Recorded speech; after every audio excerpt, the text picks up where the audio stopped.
Sandro Fantinel. Declaração de voto. Bom, senhor presidente e nobres pares, eu preciso aqui fazer um pequeno desabafo, tá? Eu preciso dizer o seguinte. Em primeiro lugar, votei contra a emenda do vereador Libardi por um único motivo. Por saber que ele mesmo disse que o prefeito se comprometeu de mandar para essa casa um projeto. Para quê? Para que sejam feitos primeiro as drenagens e as canalizações daqui para frente e depois o asfalto. Então eu vou ficar aqui aguardando para ver se isso realmente vai acontecer. Porque caso contrário eu teria votado a favor da emenda, porque a emenda não era ruim, era correta. Tá? Primeiro isso. Eu defendo a qualidade e não a quantidade. A quantidade a gente viu acontecer ali na eleição e está vendo o resultado agora.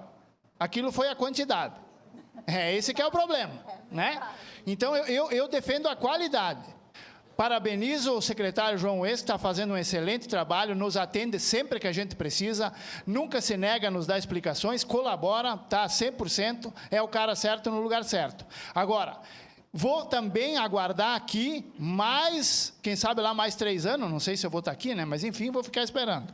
Para ver se vai vir aqui alguém explicar para nós aqui nessa tribuna por que aqui custa 3 milhões e fora custa 1,5 milhão. Isso eu acho que não é só eu que quero saber, acho que os colegas também. Nós só queremos uma explicação, mais nada.